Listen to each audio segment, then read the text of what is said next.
guys, welcome back or welcome to my channel. I am Suraka, this is SurakaJaneBooks, and I talk everything about books. Today's video is super exciting and extremely special to me because I don't think I've announced it on here, but I am a judge at this year's British Book Awards 2025. My category for the year is Debut Fiction Book of the Year, and it is such an incredible category with so many wonderful books and authors included. And today is the day that I finally get to show you the 6 books that have made the shortlist. I have spent the last couple of weeks flying through these books and reading them in order to be able to make my decisions. And I've had to do all of that in secret. I've not been able to update that I've been reading these books anywhere. So to finally get to talk about them is so incredible. I'm going to show you each book, but just go through it a little bit and kind of tell you what it's about. I won't be giving any kind of personal opinions on these books until after the awards in May, but you should know that I have definitely found a couple of new favorites in this list. And don't forget, if you don't already follow me over on Instagram and TikTok, these are my socials right here. This is usually where I post every single day with lots of updates and where you will usually get news first. So make sure you come over and say hi. So the first book on the list is The Ministry of Time by Kaliane Bradley. This is kind of a really interesting genre-bending topic. It's kind of a little bit sci-fi, a little bit romance. And we basically follow our main character, who is unnamed.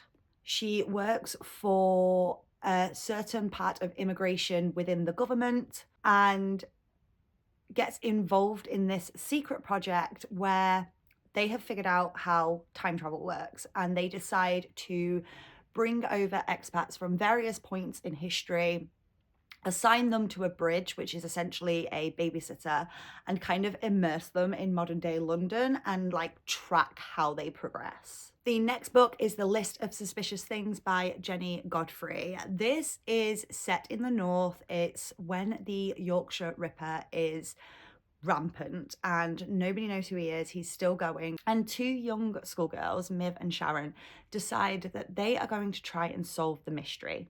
They want to try and figure out who he is and save women from being unalived by him.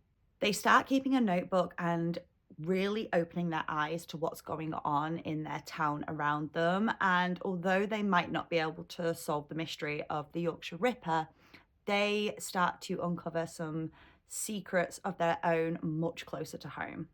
Then we have Green Dot by Madeleine Gray. So this is very much women's fiction, and it is following our main female character, Hera, who is trying to figure out where she is in life, where she stands, who she is, and she starts this new job and essentially starts a very doomed relationship with a much older married man. And we kind of follow her journey into this relationship and trying to figure out who she is around it and try and figure out where her morals lie.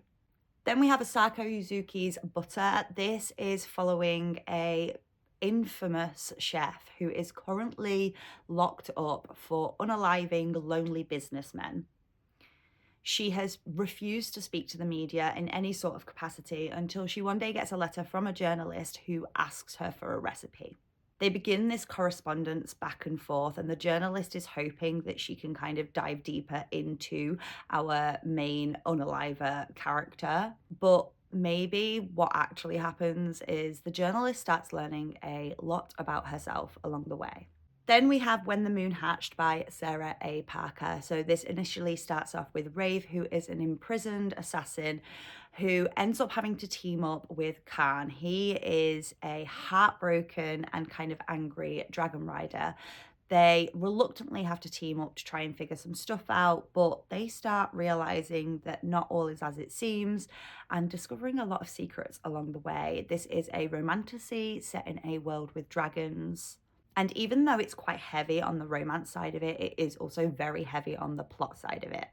Then we have Ferdia Lennon's Glourious Exploits. So this is set in 412 BC. We are in Sicily, and in this small town where the Athenians tried to take over, basically, tried to invade them and failed massively. The Athenian soldiers are then kept as slaves, and they are slowly dying from starvation and being overworked and kept in like this quarry. We have two main characters in this, and they are just kind of local potters who are kind of going nowhere in life, and they get the bright idea that they want to host two plays. They want to put on two plays of Euripides' tragedies, and they decide that the Athenians, because they have knowledge of the plays and they can almost recite them word for word, are going to be the actors. It is a tragic story with a lot of highs and a lot of lows and a lot of commentary on humanity and morals. I am completely obsessed with this shortlist. I think it is such a wide range of books and such a wide range of authors. Over on my other channels, I will be doing a little bit more of an in-depth talk into each book, whilst keeping my personal opinions to myself until after the awards. I have absolutely loved being able to read all of these books and get involved in these worlds. Some of them I don't know if I necessarily would have picked up if I didn't have a reason to, and have been pleasantly surprised. I am so excited to kind of take you on this journey with me across the judging process, as well as taking you with me on the night of the awards themselves. I'm so excited to meet all of these wonderful different authors. And if you want to see what other books are shortlisted in other categories, don't forget to follow the bookseller on both YouTube, Instagram, and TikTok. That is it for today. I hope you all have a wonderful week. It was a nice, short and sweet video today, and I'll see you all again very soon.